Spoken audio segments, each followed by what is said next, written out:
عثمان خان غازی، عثمان بن Ertugrul بن گندوز الپ یا سلیمان شاہ، عثمان اول یا عثمان خان غازی سلطنت عثمانیہ کا بانی تھا۔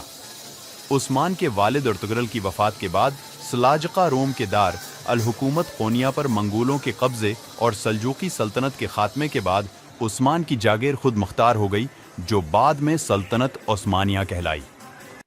عثمان خان کی جاگیر کی سرحد قسطنطنیہ کی بازنطینی سلطنت سے ملی ہوئی تھی۔ یہ وہی بازنطینی حکومت تھی جو عربوں کے زمانے میں رومی سلطنت کے نام سے مشہور تھے، جسے الپ ارسلان اور ملک شاہ کے زمانے میں سلجوقیوں نے باجگزار بنا لیا تھا۔ اب یہ بازنطینی سلطنت بہت کمزور اور چھوٹی ہو گئی تھی، لیکن پھر بھی عثمان خان کی جاگیر کے مقابلے میں بہت بڑی اور طاقتور تھی۔ بازنطینی قلعہ دار عثمان کی جاگیر پر حملے کرتے رہتے تھے، جس کی وجہ سے عثمان خان اور بازنطینی حکومت میں لڑائی شروع ہو گئی۔ عثمان نے ان لڑائیوں میں بڑی بہادری اور قابلیت کا ثبوت دیا اور بہت سے علاقے فتح کر لیے، جن میں بروسا کا مشہور شہر بھی شامل تھا۔ بروسا کی فتح کے بعد عثمان کا انتقال ہو گیا۔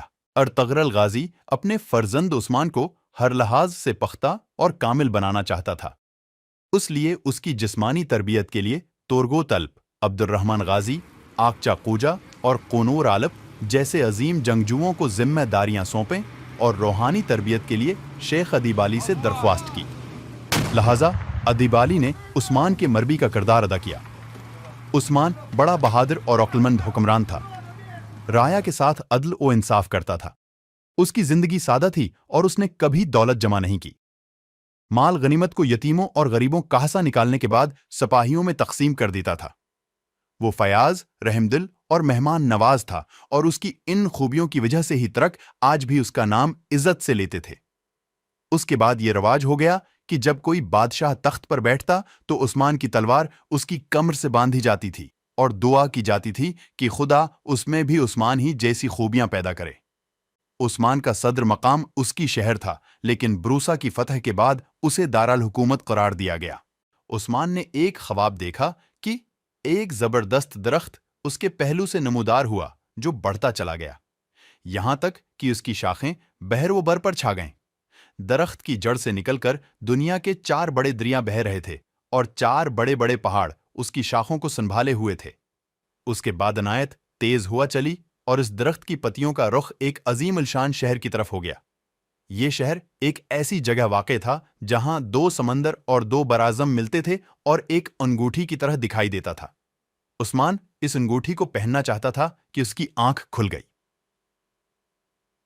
عثمان کے اس خواب کو بہت اچھا سمجھا گیا، اور بعد کے لوگوں نے اس کی تعبیر یہ بتائی کہ 4 دریا، دریائے دجلہ، دریائے فرات، دریائے نیل اور دریائے ڈینیوب تھے، اور 4 پہاڑ کوہ طور، کوہ بلقان، کوہ قاف اور کوہ اطلس تھے۔ بعد میں عثمان کی اولاد کے زمانے میں چونکہ سلطنت ان دریاؤں اور پہاڑوں تک پھیل گئی تھی، اس لیے یہ خواب دراصل سلطنت عثمانیہ کی وسعت سے متعلق ایک پیشن گوئی تھی۔ شہر سے مطلب قسطنطنیہ کا شہر، جسے عثمان تو فتح نہ کر سکا، لیکن بعد ازاں فتح ہو گیا۔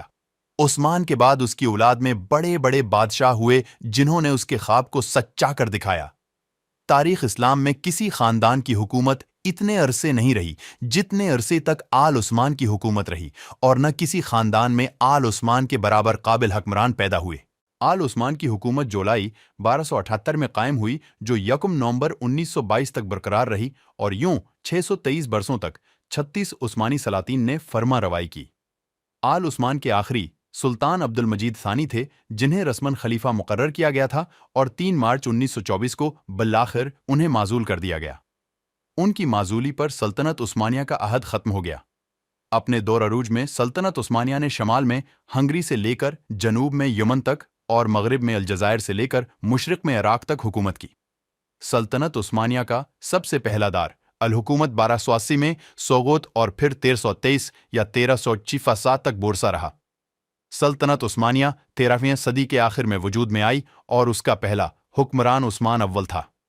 عثمان کا تعلق اوغوز ترکوں کے قائی قبیلہ سے تھا۔ عثمان نے عثمانی خاندان کی بنیاد رکھی، وہ 36 سلطانوں کے ادوار میں 6 صدیوں تک قائم رہی۔ سلطنت عثمانیہ مرکزی طاقتوں کی شکست کے نتیجے میں ختم ہو گئی، جن کے ساتھ اس نے پہلی جنگ عظیم کے دوران اتحاد کیا تھا۔ فاتح اتحادیوں کے ذریعہ سلطنت کی تقسیم اور اس کے نتیجے میں ترکی کی آزادی کی جنگ اور 1922 میں سلطنت کے خاتمے اور جدید جمہوریہ ترکی کی پیدائش کا باعث بنی۔